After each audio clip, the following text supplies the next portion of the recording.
Today we're going to learn how to make a self-watering moss pole. Stay tuned.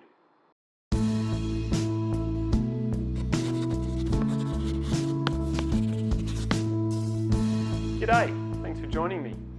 Many of us indoor plant collectors have been enthralled and inspired by the lovely large leaves seen on the philodendron and monstera species on social media and the web. However, to achieve that covetable state, these climbing plants need to do just that, climb.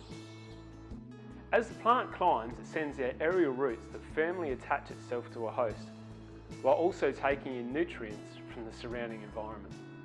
Poles can be used in the pot to support your climbing plants. This video will demonstrate how to create your own climbing poles that encourage the aerial roots and therefore support your plant to reach its full potential. As the plant grows, the aerial roots are attracted to the damp sphagnum moss. The dampness keeps the roots fresh, which makes them grow longer and deeper into the moss. This secures and feeds the plant, therefore encouraging larger growth.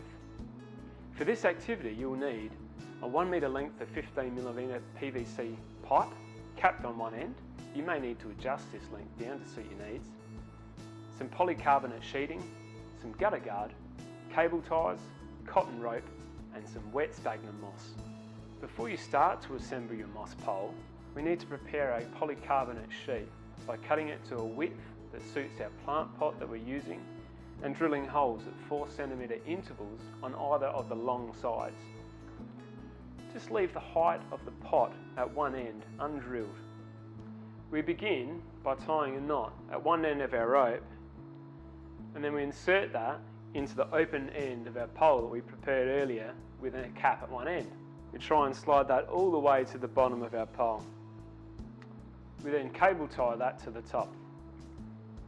Then wrap the rope around the pole, stopping when we get to the point where our pot would start. We'll then cable tie that up and cut off the remaining rope.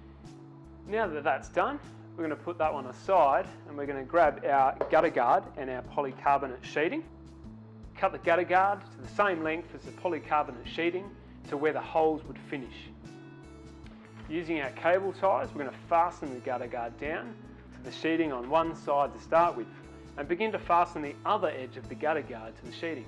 You might need an extra pair of hands for this part. Do a few staggered points to lock it into shape and then continue with the missed holes. So when you're ready, you need to place the pipe that we prepared earlier inside the pole and then put the pole inside the pot. After the plant is in the pot, fill the pole with damp sphagnum moss and make sure to tamp it down so there's no gaps and keep the pipe centered inside the pole. So here's my plant or pot up.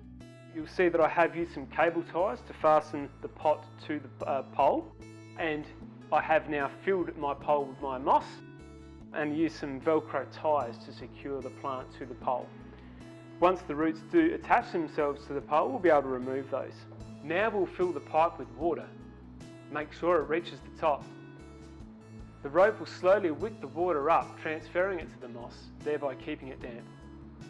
Continue to keep the pipe topped up with water and the pole will provide ideal conditions for the plant roots to grasp onto. I hope you found this tutorial useful. Give it a go, and if you have any questions, drop them below. Until next time, catch you later.